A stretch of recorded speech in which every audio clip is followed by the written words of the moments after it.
Hello. My family and I have been battling strep, so I'm sorry. I still have kind of a scratchy throat, but I'm a lot better today.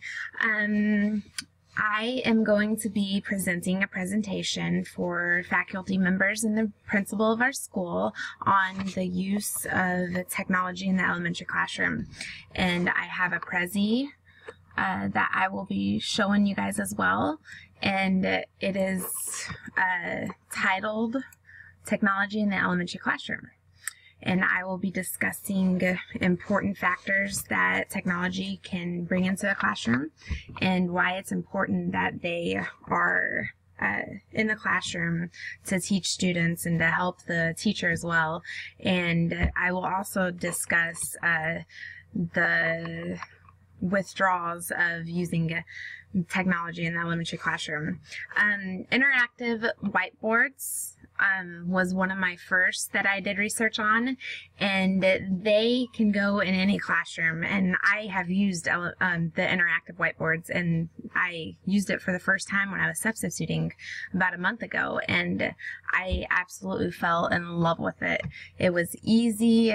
It was the students, you know, they were all engaged in it, and it's just something that I think the elementary classroom would fall in love with, as well as the teacher. They're easy and super. You can do anything. You can take stuff from the internet at the same time that you're running the interactive whiteboard, and they can improve students with hands-on activities to allow for the beneficial outcomes. These boards can be mounted on the wall, and it gives the ability for the whole classroom to see, and it's super easy for the teacher as well. The whiteboards are fused with dry erase and an LCD projector, so they're like pretty big. You know, you had it on a wall, and it's like a big screen TV, kind of like whenever you go into a theater, you know, you got the big screen TV. That's kind of what this is. It's not as big, but it, you know, it's definitely engages the students to look at that and not, you know, goof on off and looking around and stuff. It's super easy to see. It's powered by easy to use software, and it becomes a computer screen, like I said before, and the whole classroom can see it. Teachers can treat the whiteboard as if it were their computer. The teacher could engage students by using the pen or even their fingers to match items or what the teacher has established for the assignment. So when I used it whenever I was substituting about a month ago, I was in the English classroom, and we were reading, I can't remember what we were reading, but I made a bulletin, like a chart, and I put in like the pros and cons of being, it was some story about being super smart. I can't remember the name of it, but this kid, he was really like negatively impacted in his life. He wasn't very smart. He, you know, his writing, everything, he didn't know how to write, and he didn't know how to talk he wasn't very literate. And he became smart. They did some kind of surgery on him, and then he went back to being dumb. And so we did the pros and cons of how it was before he got that surgery and then after he got that surgery. And the kids, the students, all interacted with that very well. They can improve students with hands-on activities, like I said, and the interactive whiteboard is mounted on the wall for the whole classroom to see. So I have mentioned that before, so that is a big benefit of the interactive whiteboard. There are some negative effects of a whiteboard, and I did some research on that, and one of them is that schools are not allowed to overspend in the classroom. You know, they're not given much money to work with. So the interactive whiteboards can be very expensive. And, you know, you want a good one because there's not really, you know, you want all the benefits of the interactive whiteboard. So they can be very expensive. And to go with the price of the whiteboard, they require specific software, which commands for more money. So that also goes into the fall of the price, it gets very costly. And another downfall of the whiteboard is, if it's brought into the classroom, is that they require extra training for teachers.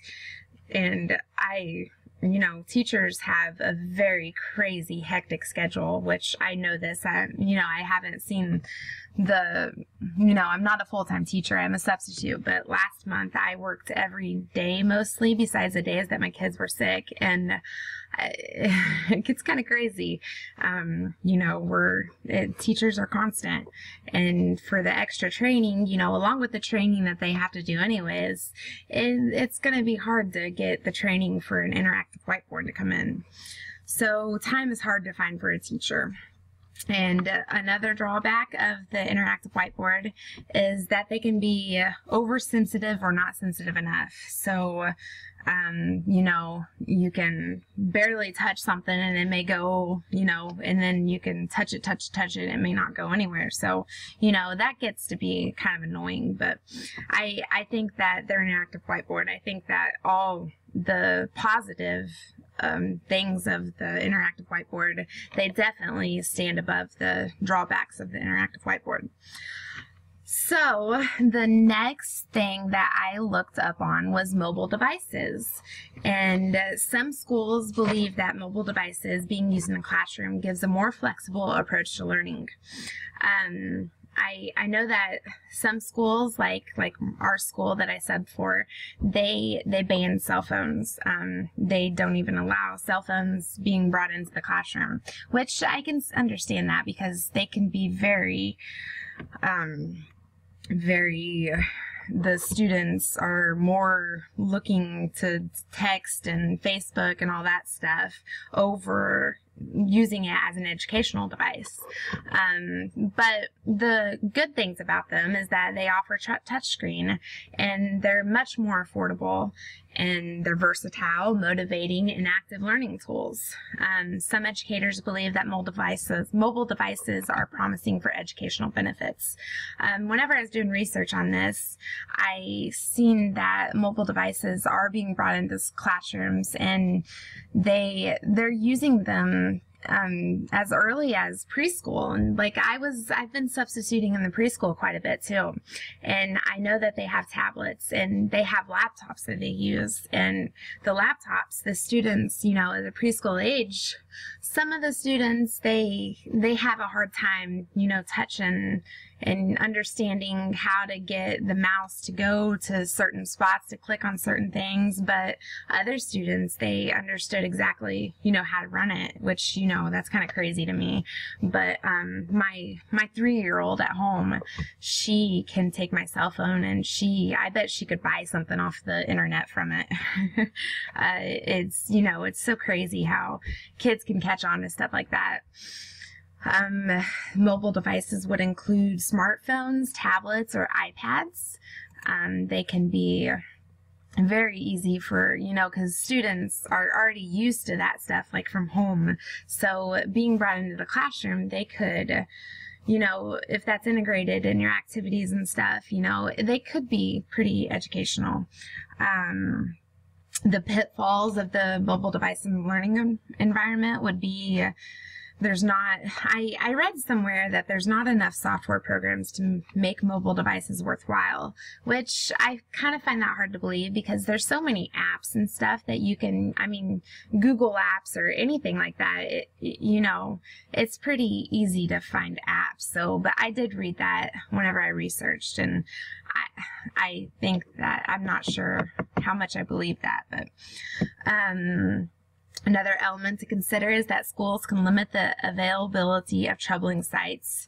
So I know that schools, I know Newtown, they won't let you Facebook. You can't even, if you're logged into the school internet, which you have to be if you're there, they won't let you look at Facebook. And it's sometimes I can't even get into my Fort Hays account because it's, locked by the school. So they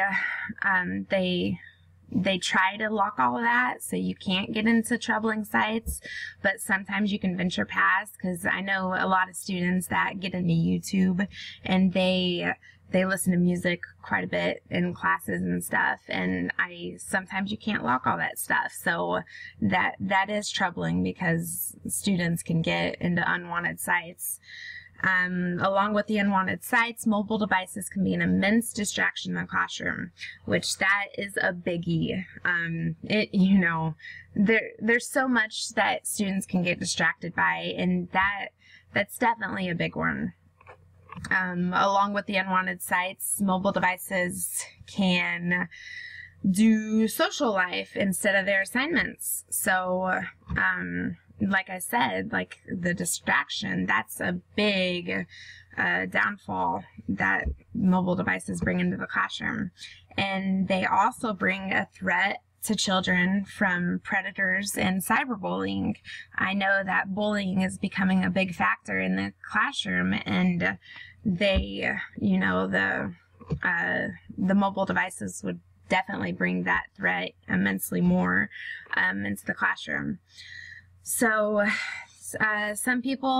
some aspects of mobile devices in the classroom is that it's too much interaction with devices, and the students need more face-to-face communication, which I do kind of see that point, because face-to-face contact is so much, it's old school, and I know that that's how I, was brought up, and we didn't use computers all the time, and, it was a big thing if we did get to use one. So, but I do also see we're not going to go backwards with technology. It's being brought up like so much more now than it was back then. So the only thing we can do is just trudge forward. We can't stop, and we just have to keep treading forward. And the next thing that I did research on was, hang on a second.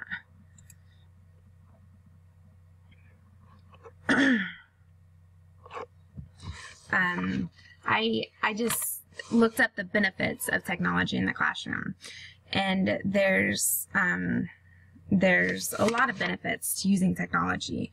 I did some research, and I found some actual mathematics coordinator for the National Math Plus Science Initiative, Jeremy Posey, defines education technology as any tool that can be used to help promote human learning, including but not limited to calculators, tablets, smartboards, video cameras, digital cameras, MP3 players, portable digital assistants, and of course the computer. So educators have a huge role to play that involves the use of technology. Like I said before, that we need to keep treading forward, that, the use of all of this is only going to help our education, to go forward.